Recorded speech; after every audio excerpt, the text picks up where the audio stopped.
Hello and welcome. This is Celeste from Hexen Arcane, and I'm back here at Ed Gein's grave in Plainfield, Wisconsin. So Morgan and I were here a couple years ago.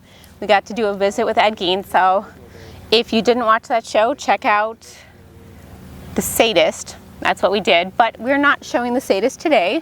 Today we are showing the 1956 Manfish starring Lon Chaney Jr. This is a terribly rated film. It's one of those so bad it's good movies. It's an adventure that involves deep sea diving, lost treasure, and murder. It's kind of more of an adventure than a horror movie. It's definitely got some horror elements to it, and I love a good adventure. And for some trivia, it was filmed in Jamaica. It was released in Great Britain as under the title Calypso. It was based on both The Telltale Heart by Edgar Allan Poe and an 1843 story called The Gold Bug. So I'm here visiting Ed Gein. As you can see, there is no headstone here. So why there is no headstone for Ed Gein is it was actually stolen in the 80s and it went on a long adventure. It ended up being recovered, but it's now sitting in the Plainfield Sheriff's Office because they're worried that if it's put out here again, people will take it, and that's really unfortunate because I don't care who you are or what you've done. I think your final resting place should, you know, be left alone. And also you can see this is his mother's, Augusta's, gravestone, and as if you can see on the details, people have chiseled off pieces of it. It's just awful what people have done to get a piece of this. And yeah, don't vandalize gravestones. That's all I will say about it. Be respectful. If you visit someone, please be respectful. So Ed Gein, he's known as a serial killer, but he actually only killed 2 people that we know of, confirmed. So the bodies were found in his house, or at least parts of them. We know he's killed 2 people. There may have been more. He didn't admit to more. He may have killed his brother. There's suspicion that he killed his brother or was involved in his death, but again, that's rumor. It's not been confirmed. And he's been really one of those figures that's really been represented in culture like so much. It's caught the imagination of so many people, and I think that's why he has such a draw to him, is that there were so many aspects of his character, his upbringing, what he was into, his practices in life, that really people have found different aspects and pulled from all these different aspects to make the different movies. So you have your Leatherface, okay, that's killing and wearing faces, you know, and Ed Gein was a grave robber who did do some of those things. Then you have a more, you know, your Silence of the Lambs character where he's more into a weird fetish type stuff. And I think it portrays different aspects of Ed Gein while still capturing what he did do in essence. So I'm here to visit him, and one of his victims is also right here, not that far, so we'll go say hi to her, and I'll see you in a bit.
Come in.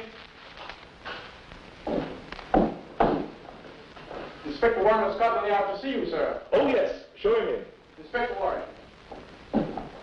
Mr. Celeste, how do you do? Frank Warden of Scotland Yard. Have a seat. I hope you had a pleasant trip. I did. Here are my credentials. We've been expecting you, Mr. Warren. The yard thanks you for helping us close the file on Walter Fenton, though you may not know him by that name.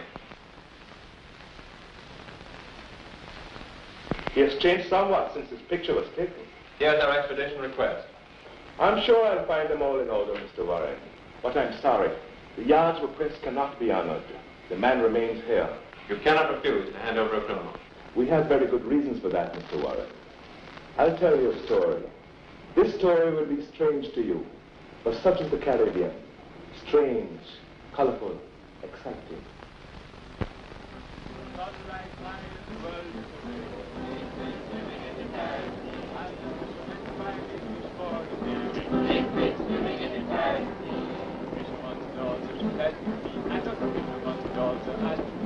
But mark my words, to hear me say, I'll be a big fish, big fish living in the deep, deep water, big fish living in the time sea. Then the God says to me, I don't believe in worship. Big fish living in the time sea. I can catch big fish, though I never go a mission. Big fish living in the time sea. Then the fisherman's daughter, she rolled for rice, and then a big fish came and to my surprise. The big fish with his eyes full of water said, sweet things to that fisherman's daughter. Big fish living in the deep, deep water.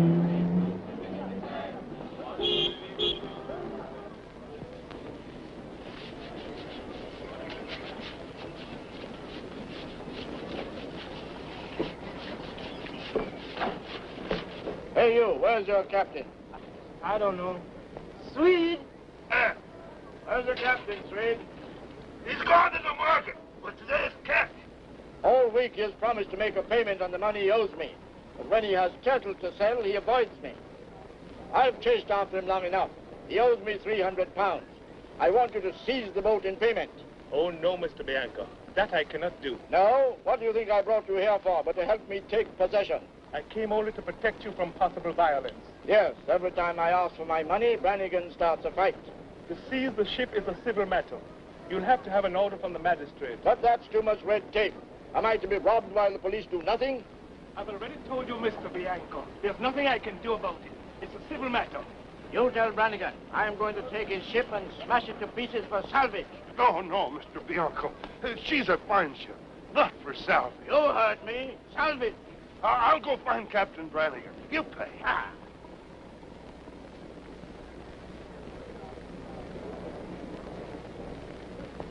You two, watch the ship. I gotta find Captain Brannigan. Hey, Swede, he owes us money too. Come on, big boy.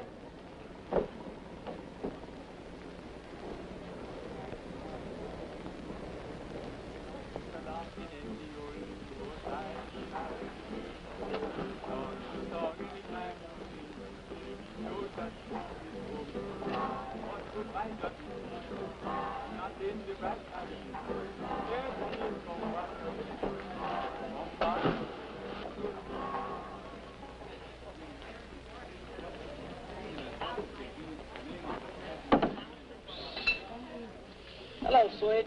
Hey, you seen Captain Brannigan? No, I haven't seen him. Oh, then I know where he is. Hey, you guys stay here. Buy the boys a drink. I ain't got no money, but I'll pay you later. Your credit is good, Swede. Thanks. Rum and Coke. Me too. You take it so hard, boys. How do you like that? You guys lucky. Hi, Swede. Captain Brannigan. What do you want, Swede? Oh, I'm sure glad you're winning because Mr. Bianco said he'd take our ship away unless you paid him. You could give him some out of that. Bad luck to take money out during a game. You know that, Swede.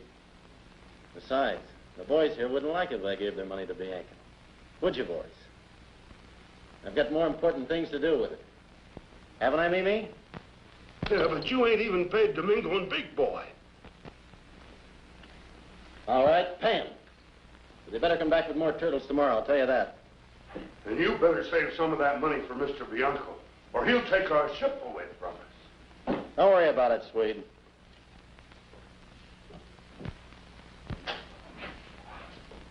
Anything ever happened to Manfish, Brannigan, that dumb Swede would cut your throat. Let him try. Him or anybody else.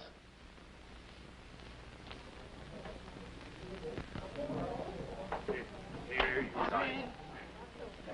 Hey, Captain Brannigan. Thank you. Hey, Lou, a bottle of rum. Oh, no. You guys had enough for today. Why don't you go on back to the ship, and we'll take off the first thing tomorrow. Huh? Hey, go on. Okay.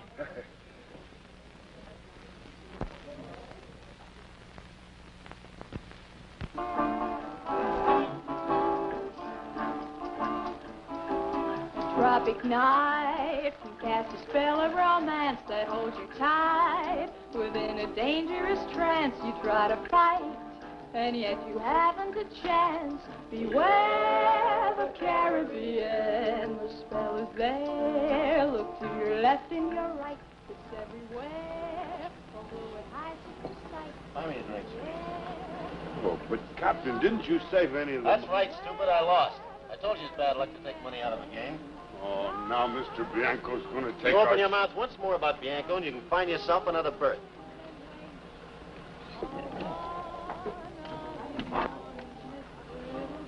Hey, Lou. Yeah.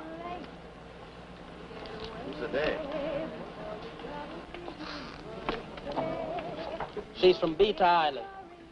She's a professor's woman. Professor? What's the professor doing on Beat Island? Oh, he's only called professor. He's a little bit, came from England 5 years ago. He's a gentleman.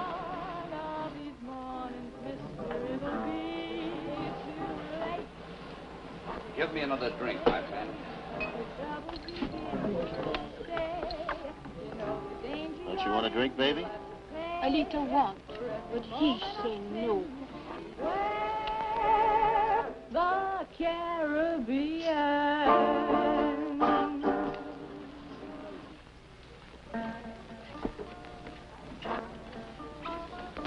Lady on the table are both taken.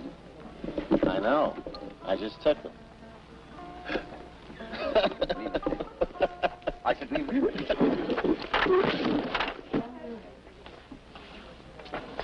Captain Brannigan! Gentlemen! And you, Professor, when next you come to the island, leave your woman at home. I suggest you leave the island with her tonight. Someday, my friend, I'm going to kill you.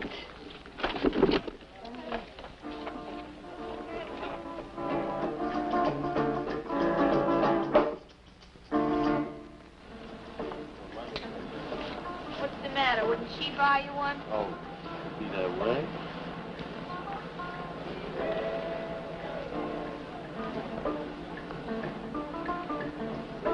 Buy me a drink, Swede.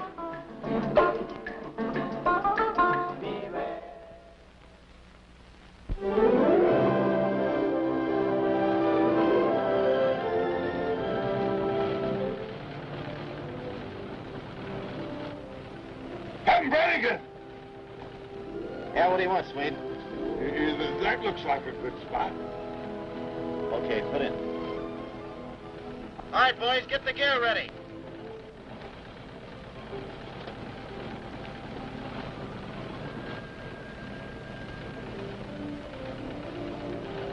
All right. Fill them up.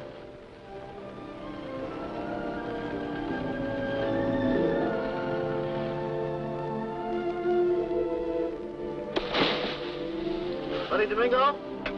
Let's go. Did you check their regulators? Yes, Swede, I checked the regulators. You're always worrying about the men. They'll take care of themselves.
All right, so we are here at Bernice Warden's grave, which is actually really close to Ed Gein's grave, creepily enough. Yeah, it's right there. Like, I'm looking at Ed's grave right now. It's I'm a little surprised the family would be okay with that.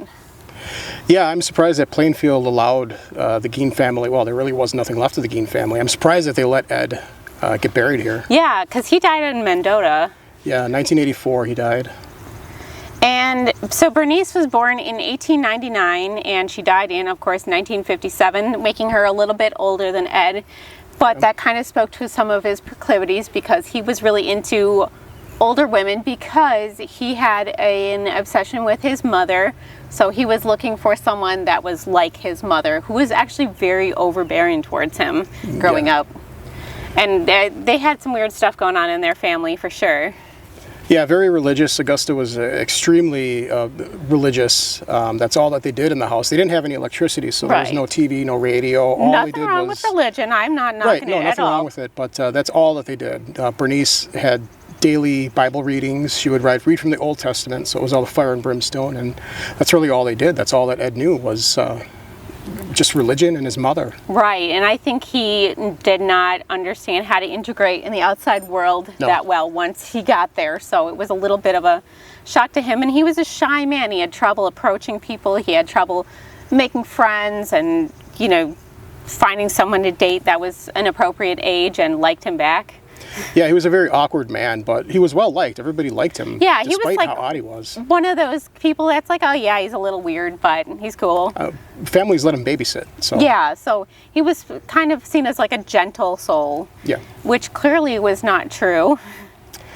Yeah, nobody had any idea what was going on. Of course, when his brother died in 1944, no one suspected foul play. Nobody could possibly think that Ed would have wasn't that a weird incident with a fire? They were burning some brush away on their land. It was a controlled burn, and the fire got away, and Ed supposedly got separated from Henry. Henry didn't show up at home, so the police were called out, and oddly enough, Ed took the police right where Henry's body was laying. So it's almost like Ed knew exactly where it was. There's something a little bit fishy about that whole thing, but you know, we don't know. That's just speculation. They didn't do an autopsy. They didn't suspect foul play, so no autopsy was conducted. The cursory exam of the body showed that there was bruising on the back of Henry's head, but it was ultimately ruled as a cardiac arrest. Right. They're like, well, he could have fallen and things like that. So. Yeah, this is Bernice's final resting place, very close to Ed Gein, but it's a beautiful cemetery. I love it here.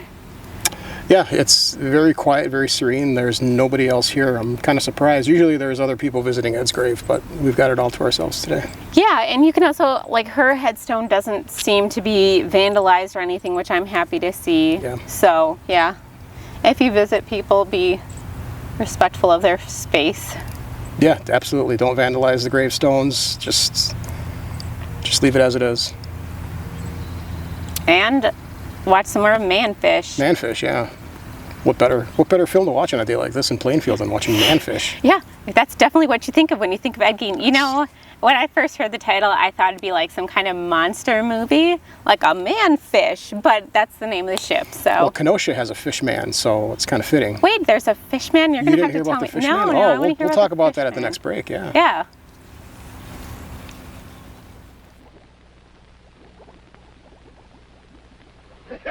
Hey, good start, huh? Hey, a shark. What are you doing? Hey, warn him. You stay here,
come aboard!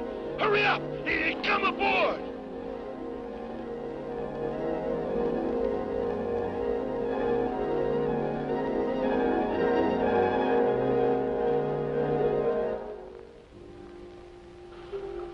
You got him!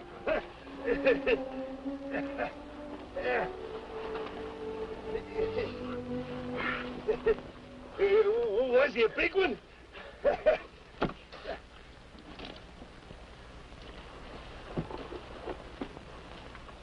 Who told you to come up? We see a shark. I'll take care of the sharks. Get back to work. But, Captain, I told him to come aboard.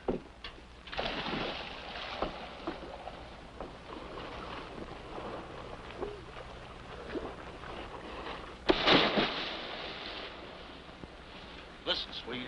I'm giving the orders on this ship, and don't you forget it. If you don't like the way I run it, don't come out again.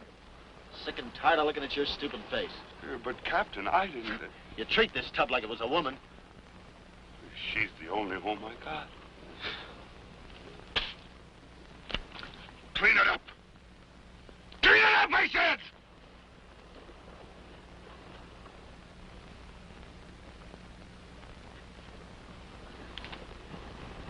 Swede in love with a stinking tub.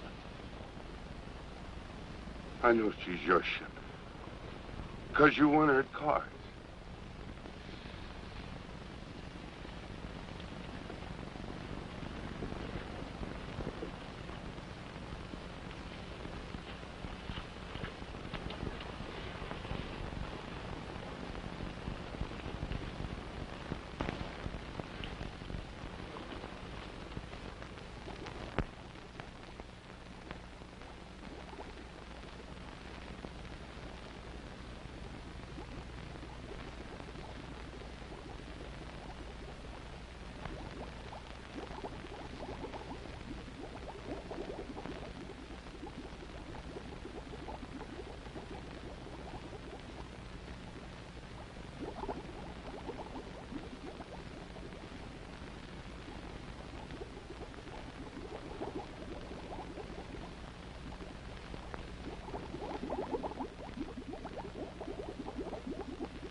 Deadman down here. Deadman! I told you to stay down there. You yellow livers, you're stalling. Bring it in and have him slip that gear off. Come aboard. Come on. Hurry up. If there isn't a dead man down there, there will be.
Captain. Where'd you get this? Never mind, Swede. Get ready to pull the anchor. Uh-huh.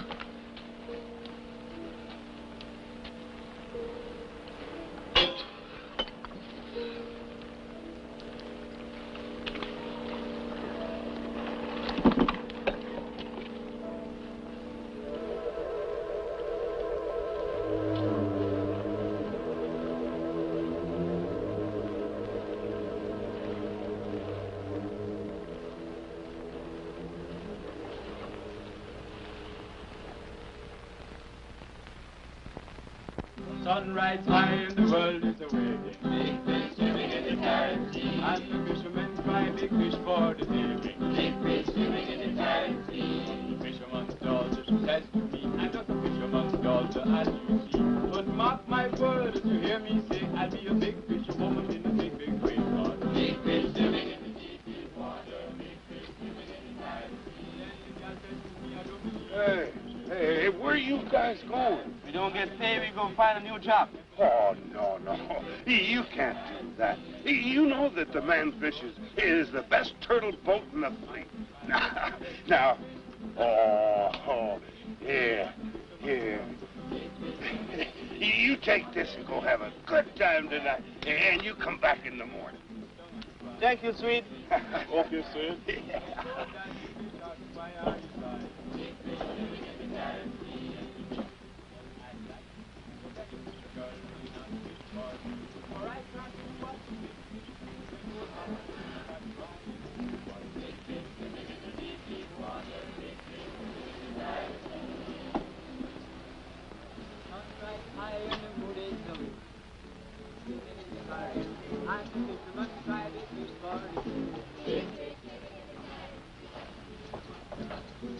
What took you so long?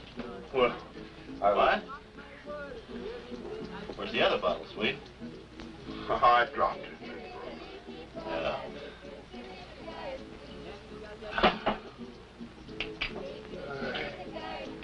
Where did you get this? This ring belonged to that guy you had to fight with. No, it isn't. I found this today when I brought that bottle up.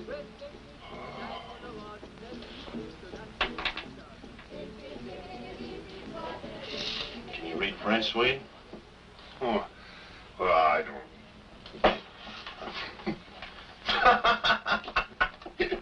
You dumb Swede. You can't even read Swedish.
Baby? Hi. I thought so. What's the matter, Brannigan? Broke again? Nah, it's only 20 pounds. We'll make it. 20 and 60. That's 80 pounds you owe me. Look, baby, I'm going to be in the big money pretty soon. I'm going to pay all of it back to you. And something else? I'm going to get you something real nice. That's what you always say. I don't believe it. You're my girl, you know that. What's the matter? No new girl to fight over tonight? I want you to do me a favor, baby. You only come to me when you want me to do you favors. I know what are you worrying about. What are you worried about all those girls for? You understand languages, don't you? Yeah, why? You understand French? Yeah, my father was French. Here. Read that. In English? The dead man stares. He guards the treasure. Who finds them both? One head is blind. One must look, and the beginning and the end. Well, it doesn't make sense. Where's the rest of it? I don't know. Where did you get it? Oh, just something I found.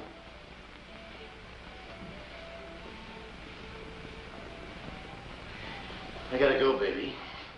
Where are you going? Business. When will I see you? Couple of days.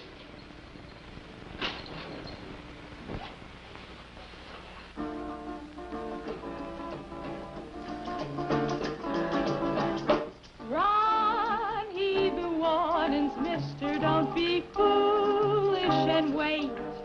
Or one of these mornings, mister, it'll be too late.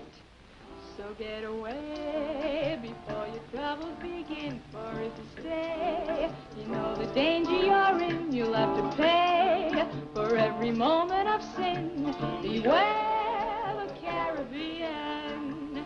Run, heed the warnings, mister. Don't be foolish and wait. For one of these mornings, mister, it'll be... That guy had the fight with the professor. Where'd you say he was from? East Island, sir. Beat Island. Give me a bottle of rum, Lou. Yes, sir. The Caribbean.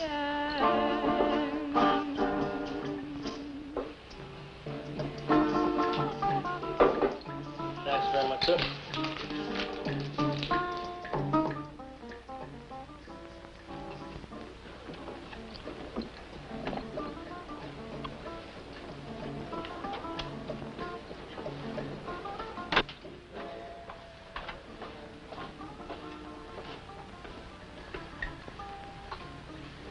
Hey, Sweet. Sweet! Wake up. Get ready to cast the lines. We're shoving off. Now, in the night? You heard me. Okay, I'll go get the crew. We don't need a crew. But we gotta have crew for turtles. We're not going to the turtle ground, Sweet. Where are we going? Beat Island. Come on, let's go.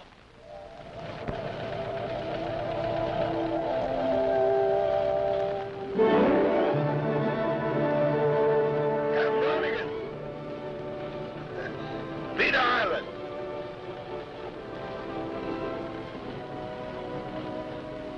And a brain in your head, but you hold a course like a pilot fish. Must be in your blood, Sweet. Get ready to put in. I'll get the dinghy ready.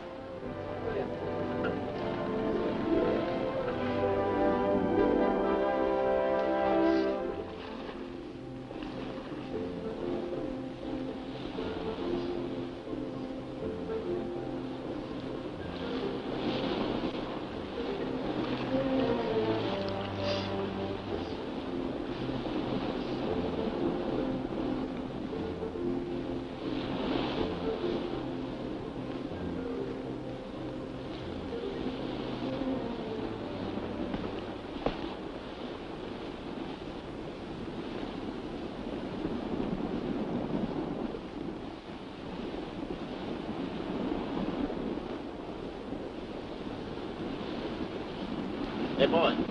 Where's the professor with? Over there.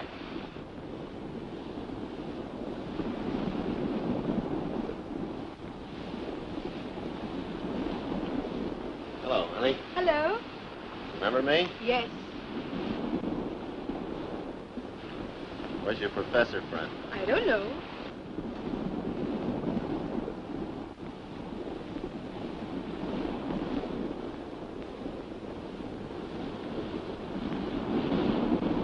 Look, he come now.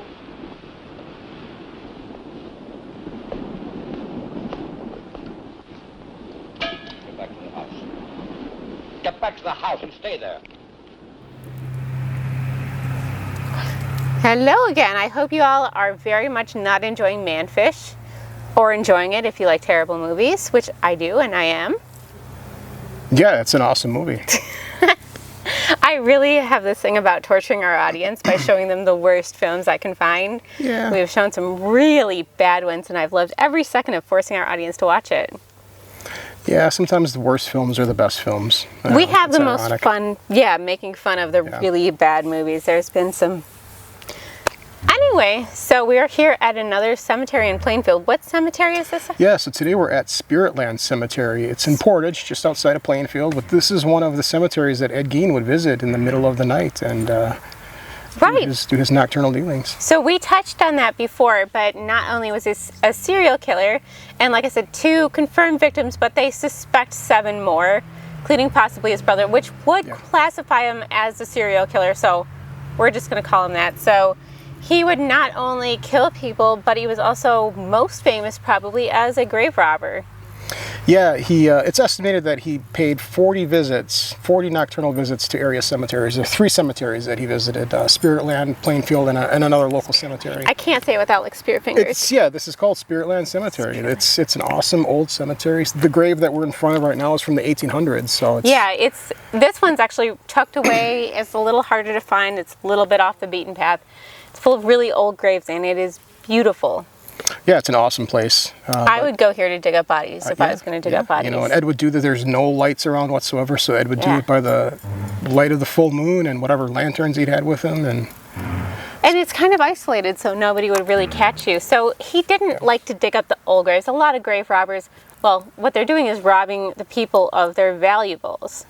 So they're, robbing the graves not for the bodies, but for what they have on them. Ed Gein was a little bit different. I don't think he cared what they had on them. No, matter of fact, when the police dug up bodies that he had taken from, they had all their jewelry. They had all their personal belongings. He didn't steal anything. He just took parts of the bodies that he needed. He never actually took full bodies. He would cut the bodies up in the grave and take bits and pieces of what he wanted. Right, so he was actually looking for people who again reminded him of his mother. He was trying to find, I think, more recently deceased people.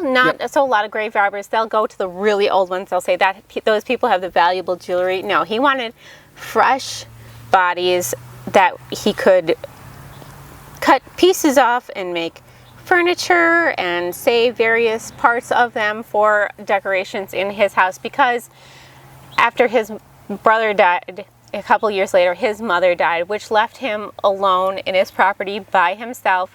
I don't think he really had any visitors or anything. He was kind of a weird guy in town, so he'd go babysit, but nobody really came to see him, so he could have as eccentric a decorating style as he wanted, and he kind of went a little crazy with it.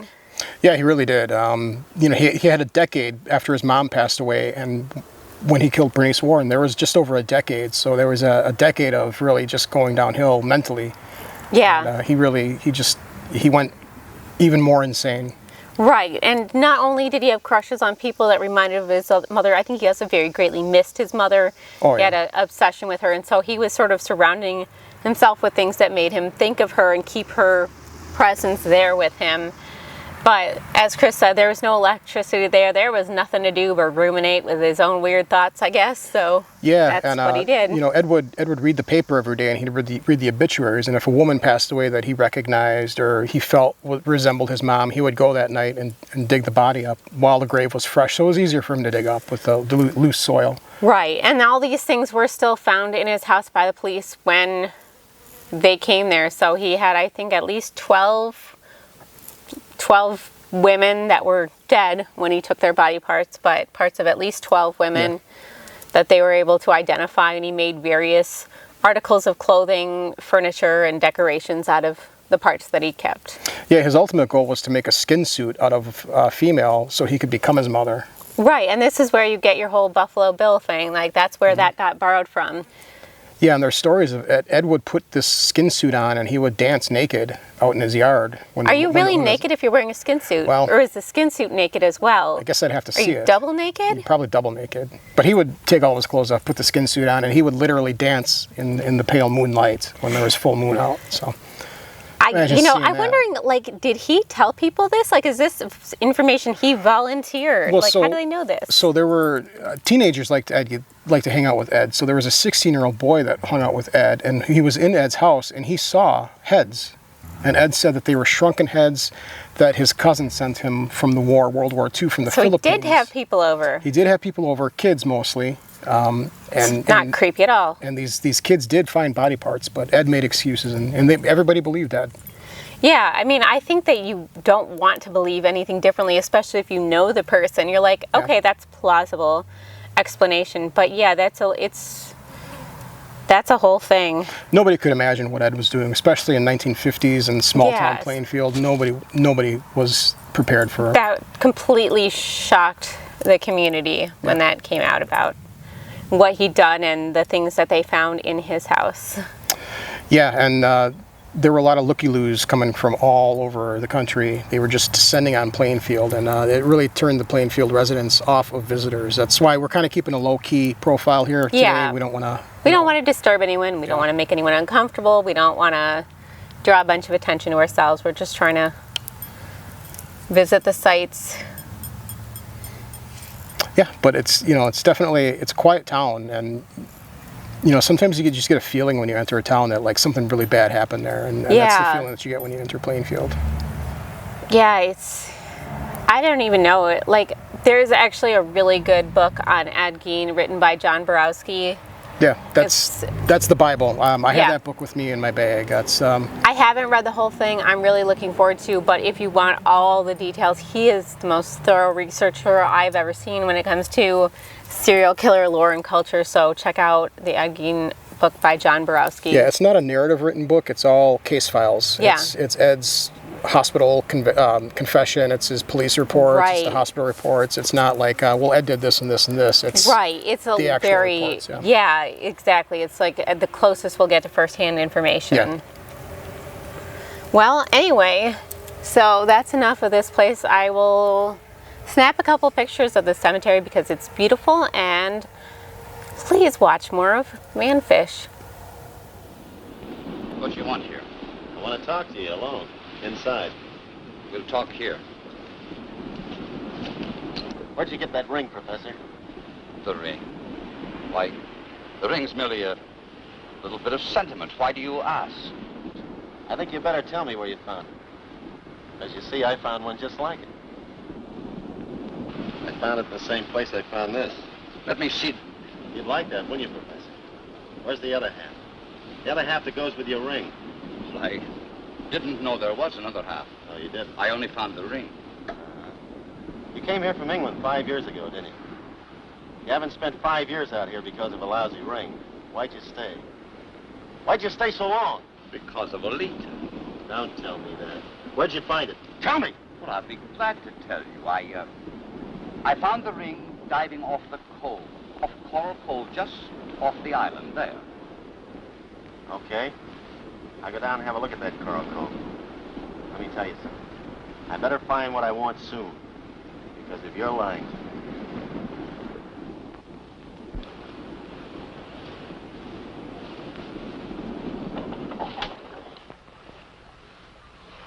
Where are you going? What time is it? It's only 6 o'clock, Swede. Go back to sleep.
gave yourself away, didn't you? We've got the other half of that map. Now let's have it. You'll never find it.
Simple, isn't it, Brannigan? All right. What does it mean, Professor? It means, my dear fellow, that Lafitte was somewhat more intelligent than you. Lafitte? You are very ignorant, aren't you? Jean Lafitte, pirate, buccaneer, mathematician, and a poet of sorts. But you've never even heard of him, have you? You've never read about Jean Lafitte or Henry Morgan or Captain Kidd, who preceded him as head of all the pirates in the Caribbean. The numbers are the difficult part, Brannigan. It took me years to figure it out. It's a very clever set of directions in code. But now with your half of the map, I'll be able to work it out in a matter of days. But that comes after the words. And you can't even translate them, can you?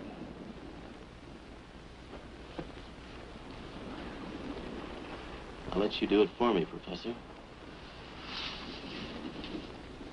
Le mot surveille. I don't understand French. No, of course not. The dead man stares from the rocky peak. He guards the treasure that live men seek. Who finds the 2 rings will hold the key. One death head points, but the other can see. And a wise man walks backwards until he has learned the beginning and end of the trail had been joined. This is phony. Doesn't mean a thing, this Lafitte. That's because you don't understand, Brannigan. That's because you're stupid.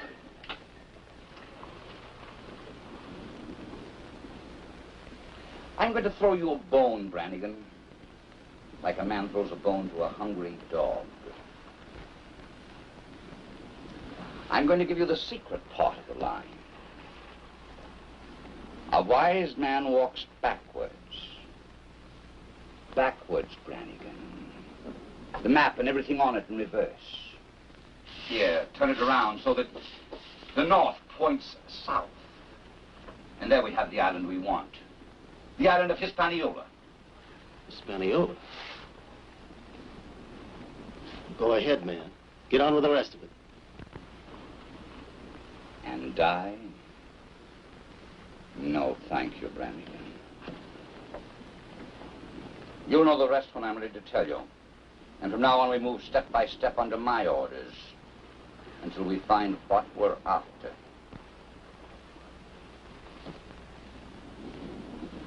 Okay, Professor. Like you said, we're partners. Then you can forget what you're thinking, partner. Because even after we find the treasure, there'll be another reason why you can't kill me. Now get ashore and pick up a week's supplies. I've got work to do. Swede! Swede! Huh? Go ashore and pick up a week's supplies. You come with me, Alita. Let the genius here work. You don't have to worry about him, baby. It's not going to hurt you. She's not afraid of being hurt, Brannigan. You've got a great deal to learn about women, my greedy friend. She's got the smell of gold in her nostrils, Lita has. She's not quite sure which one of us is going to get it. Now? You coming with me, baby? I'm tired. Brannigan! Get me another bottle of whiskey. And don't come back until I ask for you. Yes, you are a lovely thing, aren't you, Alita? And lovely things are so easily forgiven.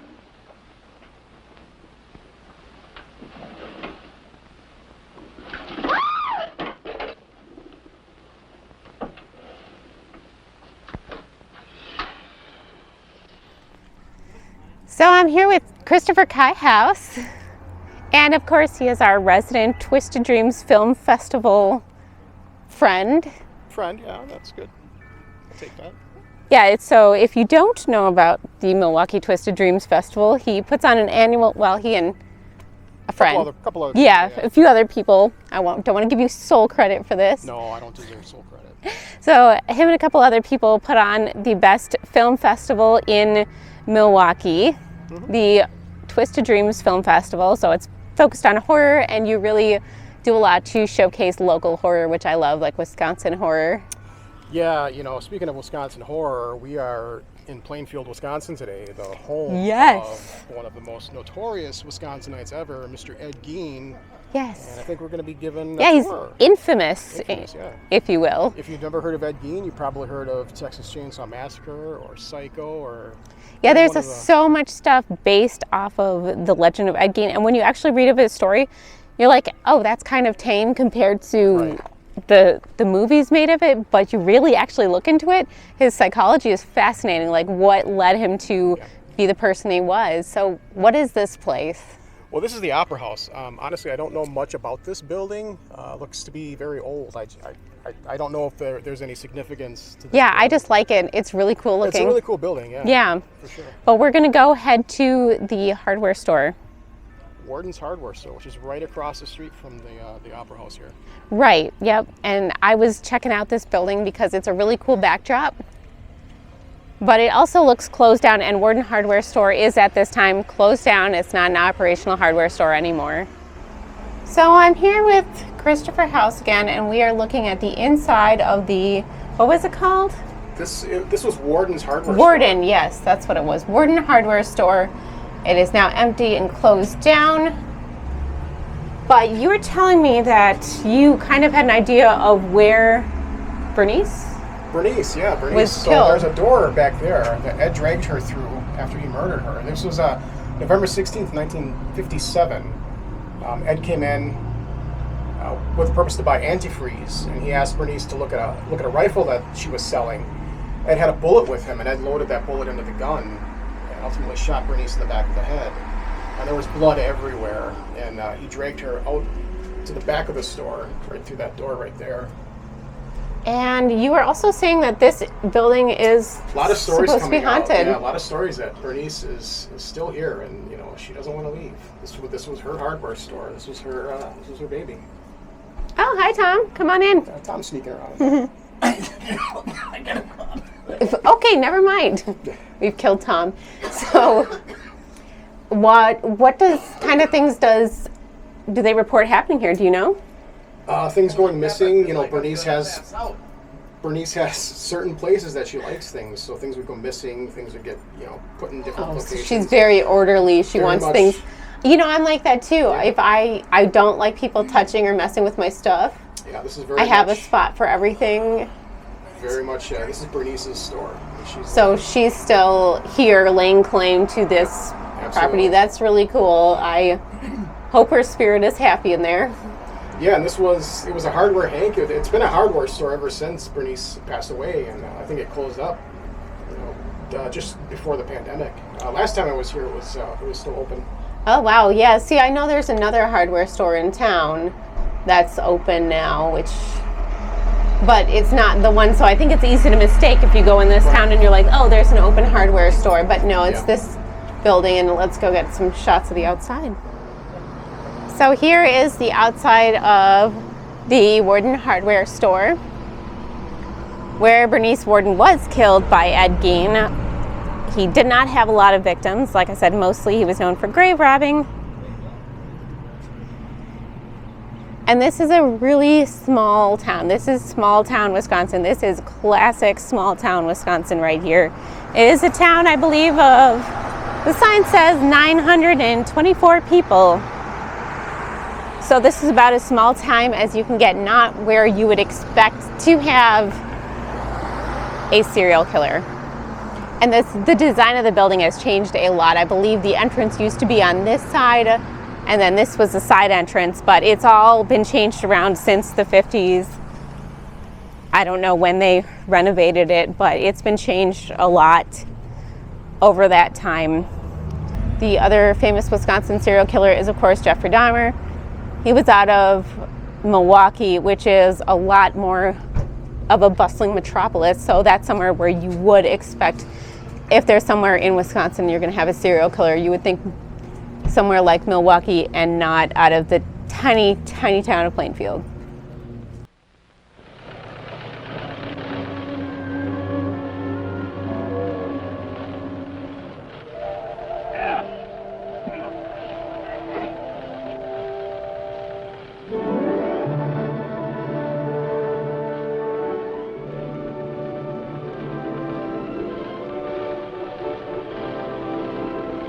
Take over, Swede. Hello. What's he doing down there? I said hello. Hello. Now I tell you. Until last night, he just look at map. Now he do much writing. He wants to talk to you. Yeah?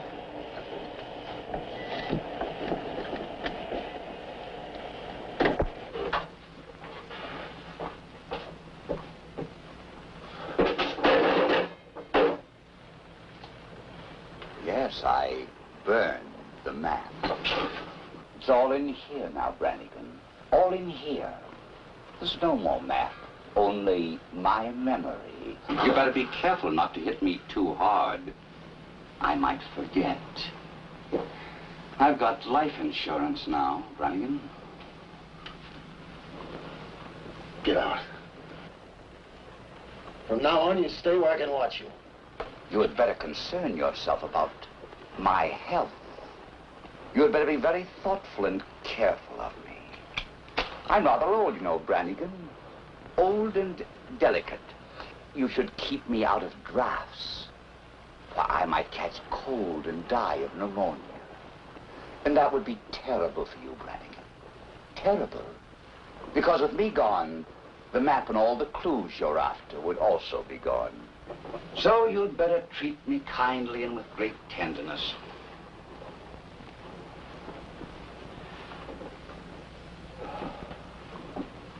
Like a father.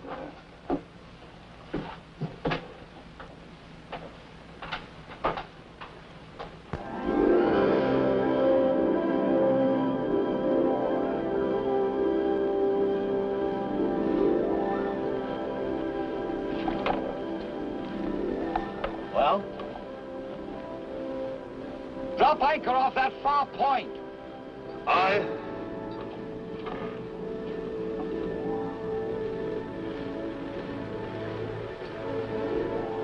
You better stay aboard. It might be a little rough out there. If you leave her on board, you'd better keep your liquor locked up. She'll save enough for me.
What's the matter? It's gone. There's a marker here, and it's gone. I don't believe there ever was a marker. Maybe the water washed it away. It's been over 2 centuries. You burned the map, and now you've forgotten. No.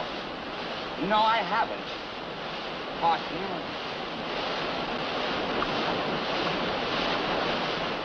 Wait!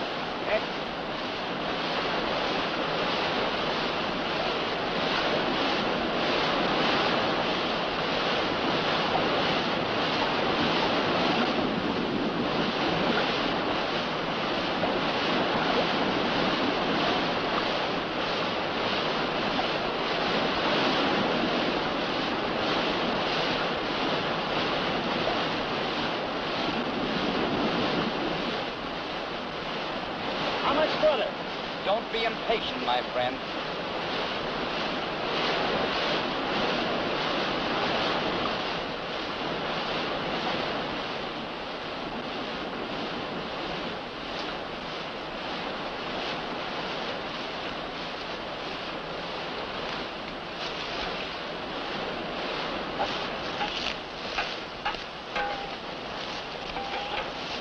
Now which way? Give me a chance to think, partner. The sun, that wall. There! I'm afraid our friend up above will have to tell us, Brannigan. And I'm afraid one of us will have to go up there. You see, a line must be dropped from the left eye of the skull to give us an exact point there on the ground. Well, you heard what he said. Get going. Give him your ring to wait the line.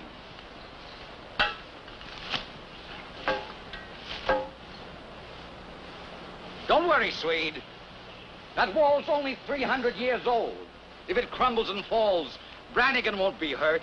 Get going.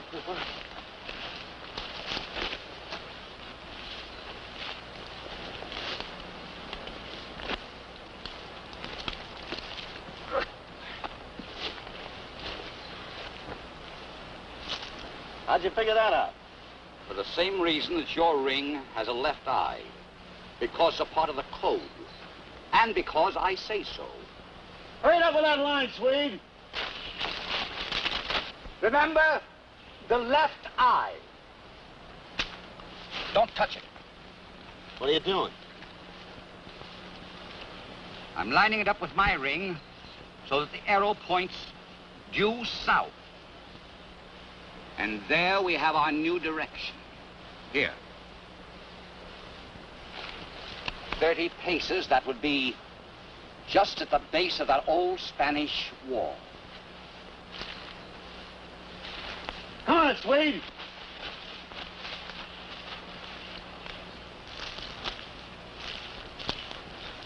I wouldn't do it, Brannigan. I might be lying to you. Besides, you'll get the treasure faster if I help you dig. Pace it off.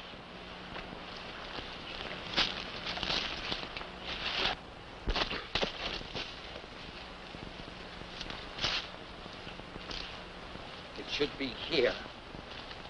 Right here at our feet. Unless I've made a mistake. If you have, it'll be the last one you'll ever make. Stand back. Give me that stick. Go ahead, dig, boys. Dig. Dig hard. Keep on digging, Brannigan. All right, use that shovel, Swede. Now dig, Brannigan. Dig hard. The faster you dig, the faster you'll get the treasure. Dig, Brannigan. That's it. Harder, Brannigan. Harder, faster, Brannigan.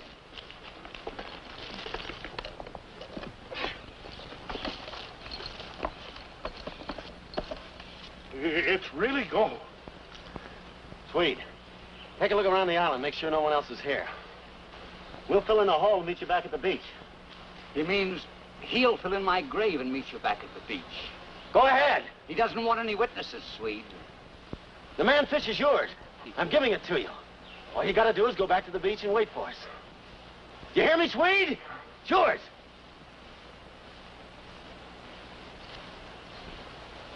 No.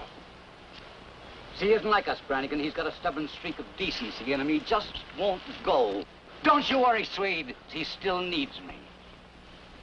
You didn't think I'd let my life insurance expire, did you, Brannigan? You're stalling. Am I, Brannigan? Our map was dated 1793. Lafitte continued to be a pirate for 20 years after that. This was only his first haul.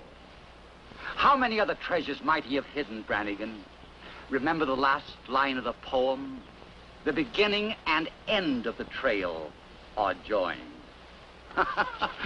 Ah, yes, you'll find another map in here, Brannigan, telling of Lafitte's second treasure. You'll find it underneath the gold.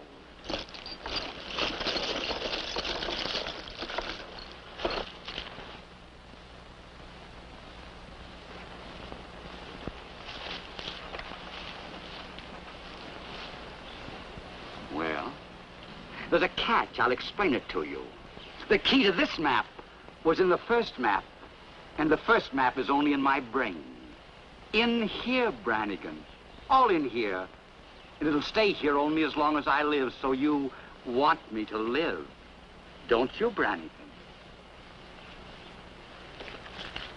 All right, Swede, let's get back to the beach. Excuse me, partner. I really should carry something.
Been gone long? What's this? Go ahead, open it. Ooh. Have a souvenir, baby. Nice? A little key? Sure, you can keep it. It's too bad you're going to miss that little party of ours, Professor. You didn't have to work on that second map. There isn't going to be any second map till we get to port and dispose of that. We're not leaving here till we have it all. Don't press your luck too far, Professor. I'm not letting you go ashore where I can lose you. All right, neither of us will go ashore then. We make port sweet and ready, can sell a few pieces. Enough to get us to Jamaica where we can dispose of all this. We can skip to England. Not to England. We stay here. Now, such goes on when half the money from all that is in the bank, in my name here. Now, you better tell him to get on the way. You're delaying your party. All right, Swede. Pull the anchor and head for port. Hey. You don't mind, do you, partner?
My name's Dennis. This is Chris. We're with Crossingaurd Paranormal.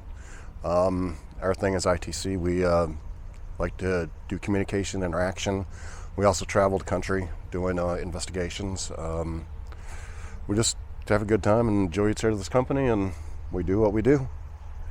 There it is. Thank you. I'm Chris. I've been doing this on and off, probably about 40 years by now. I'm in it, then I'm out of it, then I get pulled back in, then I'm out of it, then I get pulled back in. It's just like in The Godfather. Every time I think I'm out, they pull me back in. We'd be more than happy to talk with you, but you got to give us a response. Don't be afraid, we're not going to hurt you. My name is Chris, this is Dennis standing next to me. We'd really love to talk to you this afternoon. Who's here with us? Okay. Hi, my name's Dennis. We're not here to harm you, hurt you, make you go away, but we want to do a session and see if we could maybe make contact with Bernice. Is anybody here that would like to talk to me? Thank you for that. It sounded like you said, hi, you're a goof. Maybe I am. Can you tell me anything about yourself? Do you like to stay here all the time? So I said pretty much. Can you tell me when you died? I hope you don't mind me being here.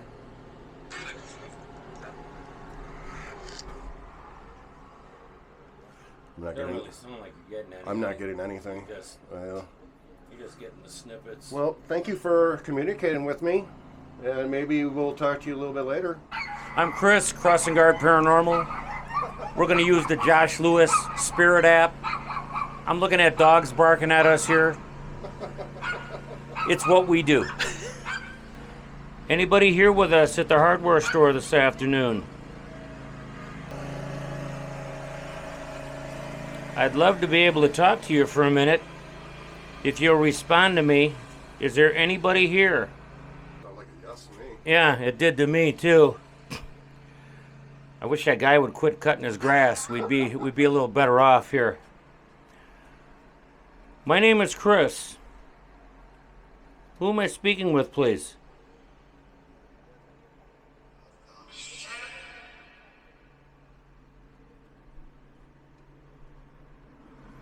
Got something, but I don't know what it was. Can you tell us how long you've been here? Is there anything I could do to help you today?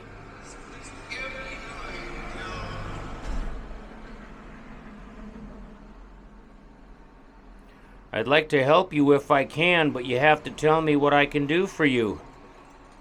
Can you tell us what we can do for you? I don't really think that's anything. I think we're just getting snippets here. I could be wrong, but too much in the back, unless it's picked up on the body cam, which it might be. Well, thank you. But if you're here, thanks for talking with us.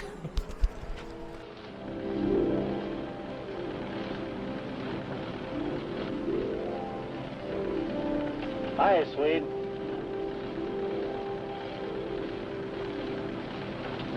Good morning, Professor.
These should bring about 300 pounds. Let them take the gold coins. They're easier to get rid of. Gold coins from the 18th century.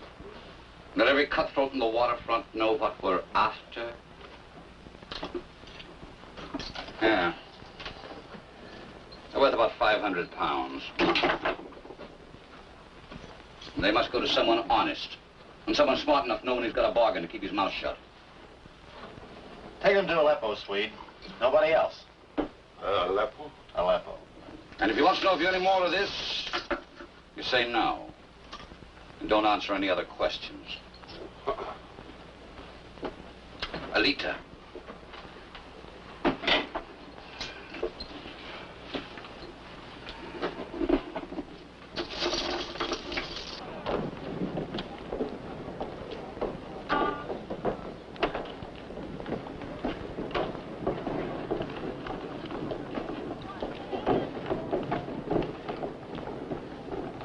What do you figure this stuff will bring? Only about 25,000 pounds. But for this one, millions.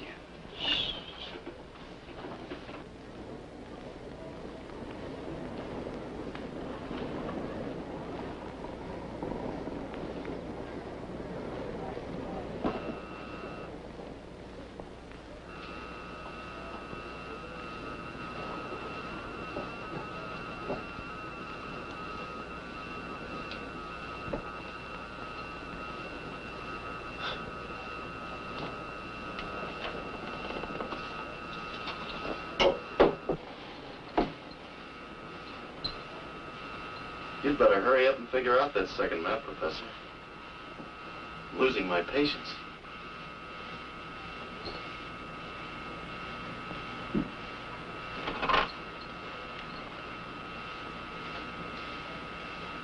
You know, I might settle for that 25,000.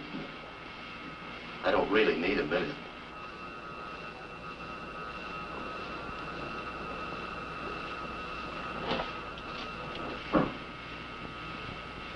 You can do an awful lot with 25,000 pounds, Professor.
Brannigan! Where is Captain Brannigan? I really don't know. I think he's ashore someplace. What do you want to see him about? He owes me money from last time I go out with him. Oh, really? Well, why don't you just go and look for him, and when he comes back, I'll tell him you were here. I'll wait.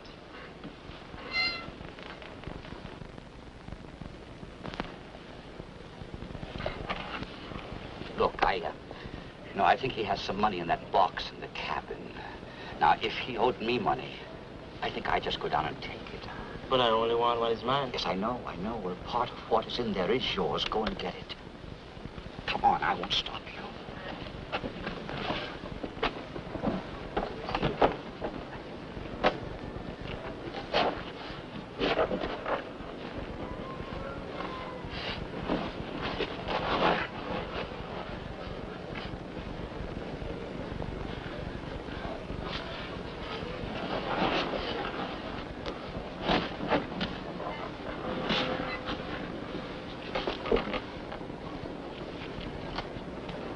There's no money in the box. Oh, really? Well, that's too bad. Look, how much does he owe you? 15 shillings. 15 shillings? Well, here, I'll pay you myself. Here. Go on, take it. I'll collect it from Brannigan later, huh? Thank you, senor. Yes, well... But he owe big boy money, too. Oh, really? Same work. I'll give you some money for your friend. Here. When he comes, you give him. I send for him.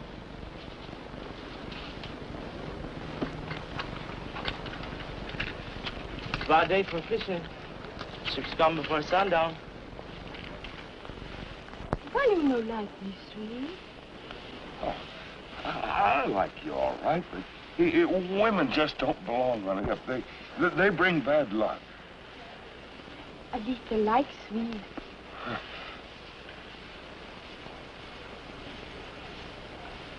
What's this?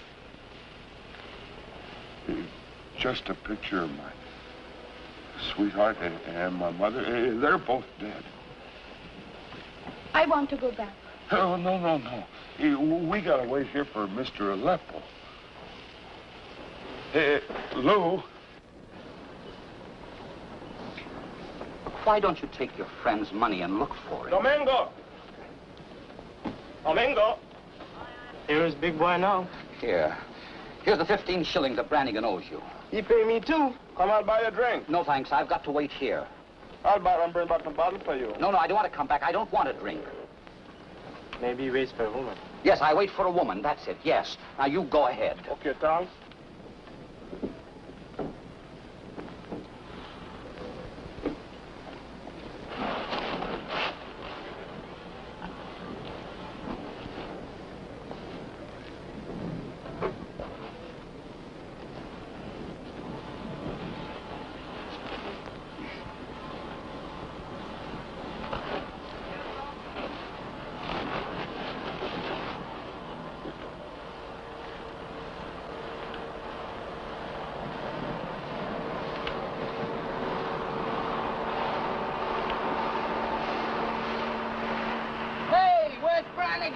I don't know. I've just been waiting for him. Throw your stern line ashore.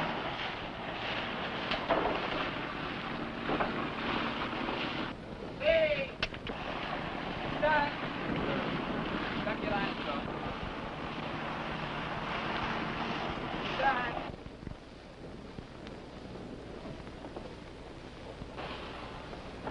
Sir, the scale seems to be stuck. Jump aboard the Manfish and borrow theirs. Yes, sir. The skipper wants to use Brannigan's scales. I don't believe we have one. Oh, he has one. Here it is. I'll help you. Thanks.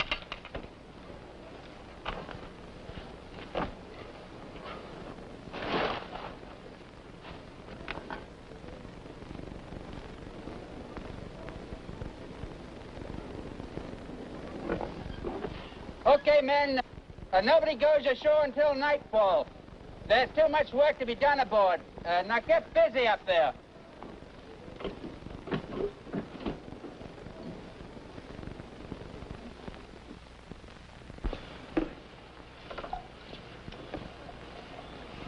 Oh, Mr. Aleppo. Hello, sweet. I didn't know you and Brannigan were back. Too bad he's going to lose the Manfish. What?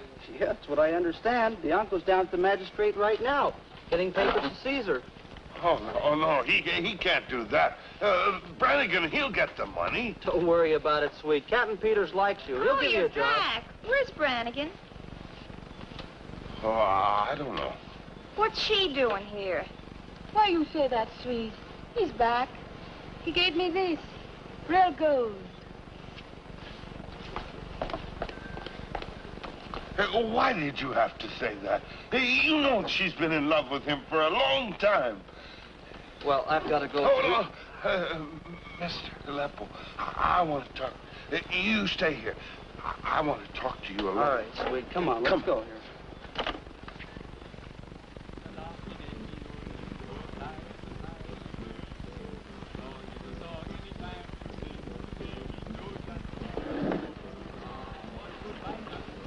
All right, men. That's enough for today. See you in the morning. Go, boys.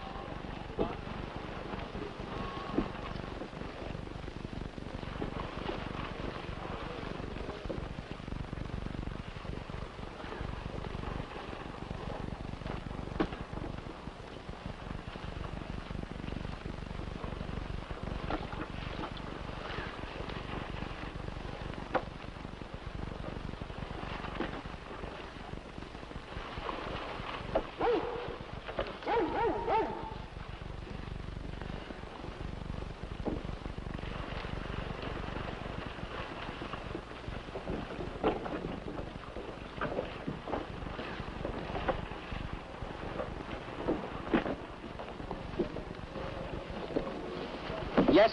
Oh, it's you. Where's Brannigan? He's in town. So's your girl. Listen, when he gets back, tell him I'm waiting for him. And tell him I want to see him tonight. Yes, I'll help you ashore.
Yeah, sorry, these weird hooligans are trying to fish or something.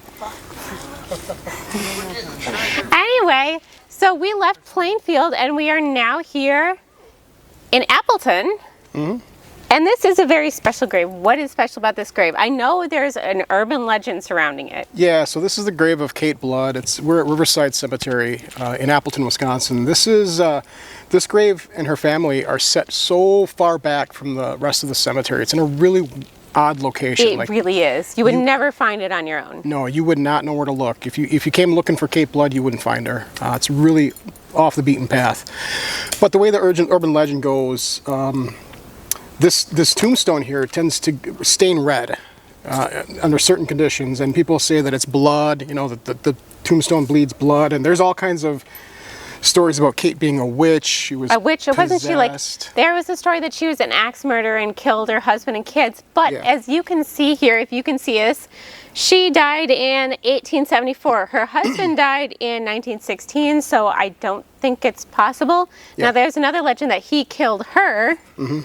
But I don't think that's true either. I think these are just urban legends. No, in reality, Kate was a very beloved member of the community. Everybody loved her, and she got consumption, which we know as tuberculosis now, and that's ultimately what ended her life. She was only 23 when she died. She left a 2-year-old son behind, I believe. Mm-hmm. At least, I don't know if it was a son or daughter, but it was a 2-year-old. And her husband, I believe, remarried, and his wife is also buried in this plot. Her name is actually on this side. That was Mary Moulton Hutchinson. She died in 1933. So just because the urban legends may have zero basis, there may be something paranormal going on here with the headstone. Oh, absolutely. So you're saying it turns red. Yeah, it's really mysterious. Last time I was here, this was all covered in red. It was really bright red, and people say it's blood. I don't know. I'm not a geologist, so I have no idea. But yeah, her name is Kate Blood, and the tombstone bleeds blood. Is that was that her maiden name? Yeah, it must have been. Because her husband's name is Miller, and it says Miller here, but Kate Blood. Yeah, that must have been her maiden name. So yeah, it's a fascinating story, and urban legends, you know how those go. They just kind of snowball and get more and more outlandish. But in reality, there's probably not much to it. Yeah, but we do have a paranormal team here, so we'll see if we can pick something up. And you were going to tell me about the Kenosha Fishman. The Kenosha Fishman, yeah, I'm surprised you didn't hear about this. So we broke this story on Area 1051 on WLIP 1050 AM.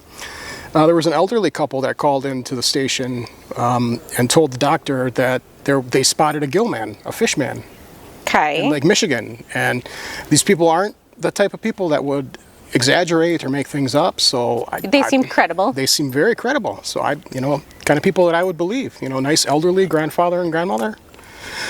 So they're the only witnesses to the Kenosha Gillman, but he's out there somewhere. So they saw him in the water alive? They saw him just walking around. What does a gillman look like exactly? Well, they said that he had like little spines on his back. Like, he would look like the creature from the Black Lagoon. Was it a guy with a mohawk? That could have been. I didn't think of that. A green mohawk? Yeah. In Kenosha, that happens. That could be, yeah. That's pretty common. Well, I don't want to burst their bubble. Okay, I'm gonna let them think it was a gillman. I don't want to let them think they didn't see anything. And now I'm on the search for the Kenosha Gillman, so thank you. If you have pictures or video, please send them in. Yes, I would love to see this Gillman. So would I, yeah. Fishman. But anyway, yes, so thank you for telling me a little bit about Kate Blood. It's too bad nothing's going on here, but we're going to check out and see if the investigators can pick anything up. Okay, we're by the Kate Blood grave marker here. And we want to know if there's anybody here that'd be willing to speak with us this afternoon. Okay, we're by the Kate Blood grave marker here. And we want to know if there's anybody here that'd be willing to speak with us this afternoon. There's something there. It's probably them down there. It could be. I'm thinking it's them. Okay, we're by the Kate Blood grave marker here. And we want to know if there's anybody here that'd be willing to speak with us this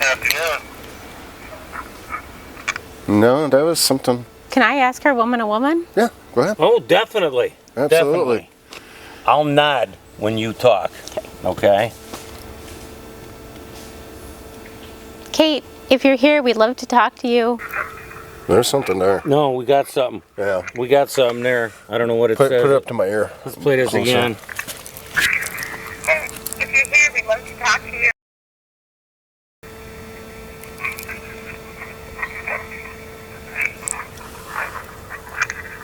There's definitely a capture in there. Yeah, there is. I'll have to amplify it about 20 decibels, but Well. good job. Thank you. All right, I say we go with her. You got something else? For sure. Yeah, what should we say? Like, Well, all right. I'll just nod again. Apparently he wants to talk to you, so. I mean, I didn't get a response, but you got a response, so let's go with that, you know? Is this Kate? Who am I talking to? Is this Kate? Who am I talking to?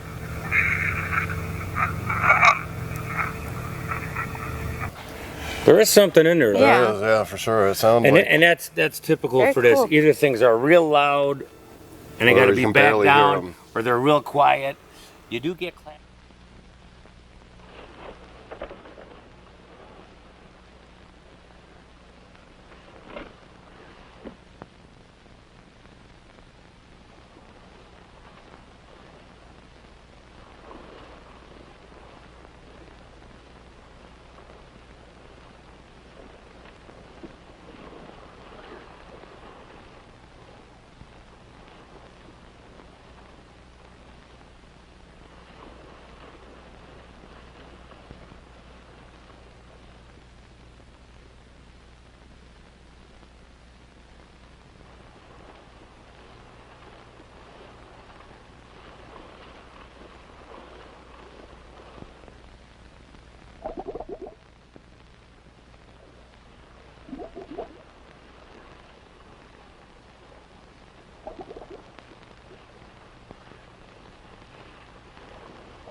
Sunrise high and the world is away.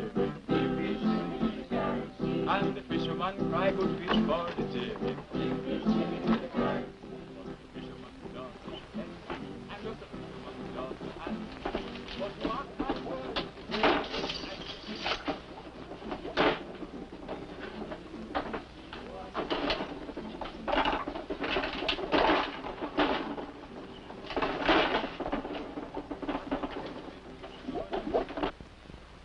This stuff is real, Swede. You sure it isn't stolen? Oh, you know Captain Brannigan and me. Look, Swede, I'll give you $300 for it. If Brannigan's got more, I'll buy it. If he hasn't, he better pay Bianco.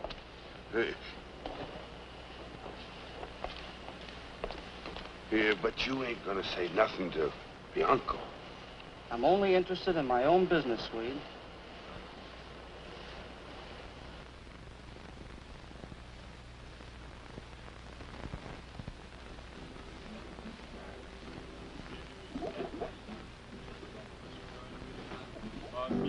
I got to watch the big fish do their good back. That's right.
Where's Captain Brannigan? I could only get 300 pounds for this stuff.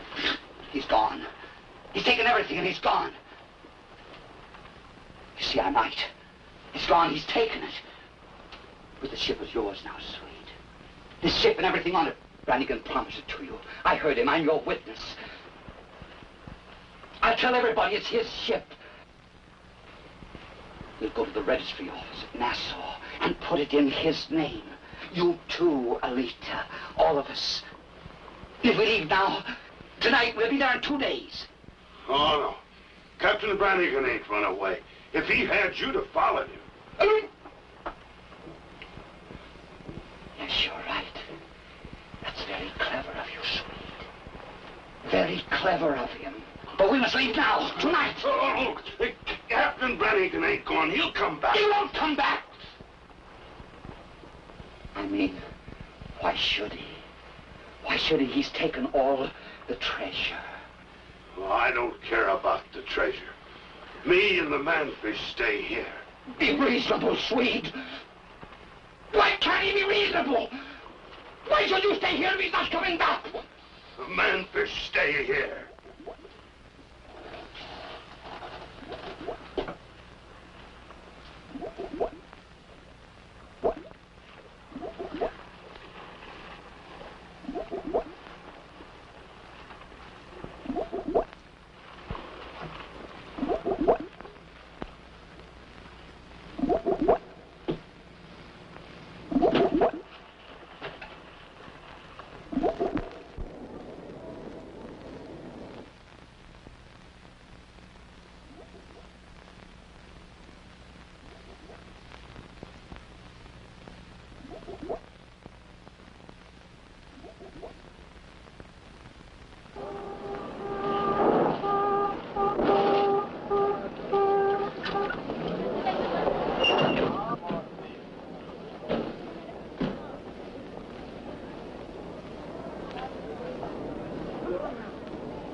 Brannigan.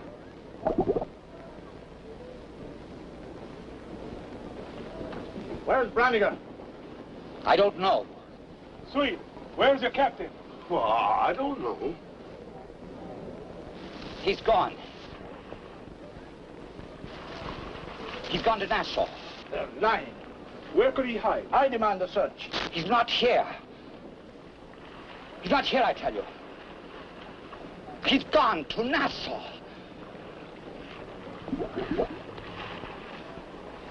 He robbed me and went away. Then I take possession of the boat with this magistrate's order.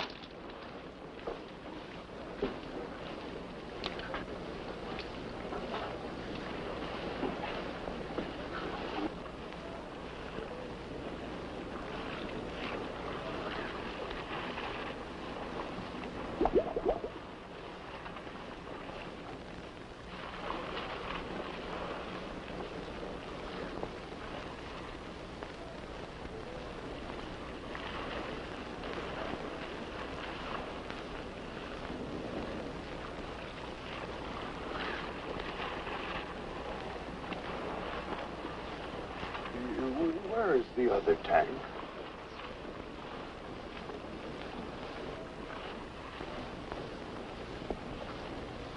There's nothing down there.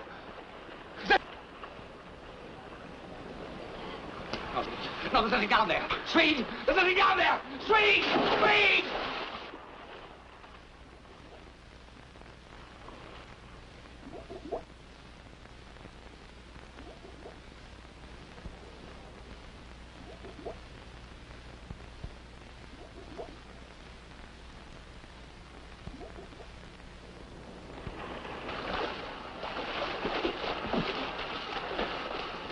Throw me a line!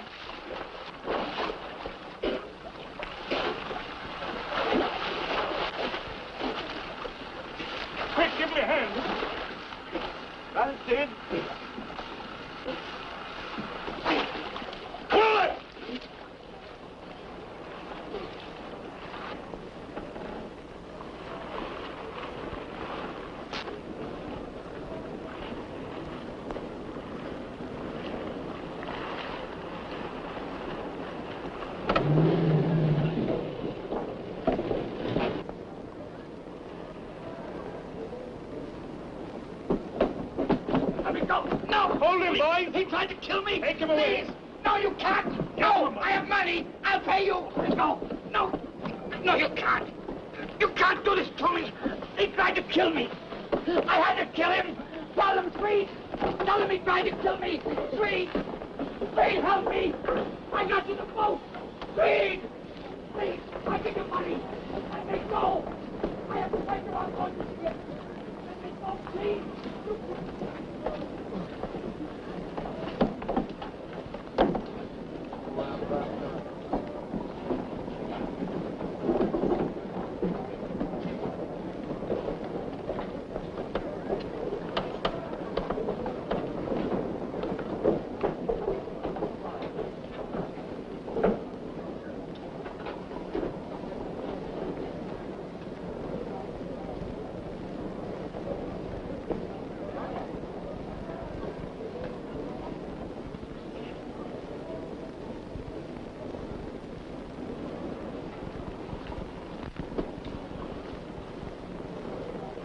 Mimi, you love Brandon too. Who, me? No, of course not. Then why you run after him? Oh, I don't know. He owed me money, that's all.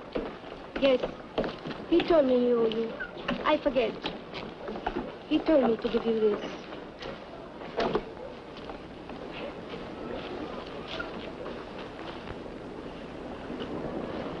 Mr. Bianco. Mr. Bianco. What is it, Sweet? I got this for you. Here was Captain Brandon. All I wanted was my money. The Caesar order is yours. What? The Manfish is yours to do as you like with. You mean you're not going to take away the ship? No, Swede. It's yours. You have the order. You own it. Good luck, Swede. Oh, thanks. Hey, Domingo! Domingo! Hey, big boy! What is it, Swede? Hey, did you hear what he said? He said I'm the new captain of this ship. Hey, will you guys sail with me? Sure. Come on, let's go. Oh!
In the prow.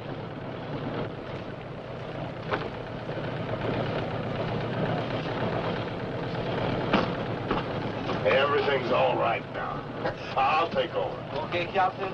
Captain.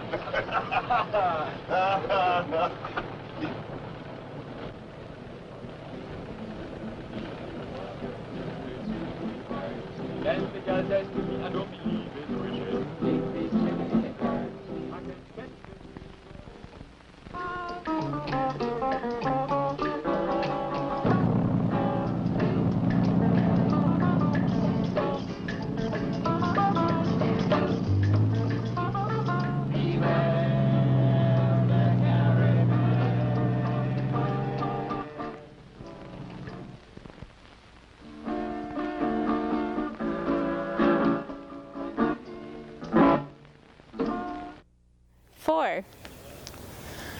Well, this has been quite the adventure today, so thank you for joining me for Manfish. It was not the movie I thought it was going to be, but it's everything I could want in a really bad movie. Treasure hunting, like I said, dead bodies, pirates, a ship called Manfish. What more could you want? Although I'm not sure, I don't know about the ending. Like, I'm a little bit ambivalent about how it ended. And I'm curious if there's going to be a sequel. But anyway, we got to do a lot of adventuring today. We went to Plainfield, we saw Ed Gein's grave, we visited our friend Kate Blood, and that was been a really fun adventure. I got to learn a lot of urban legends and stuff I didn't know before. And I'm really excited for our next adventure. And I will hex you soon.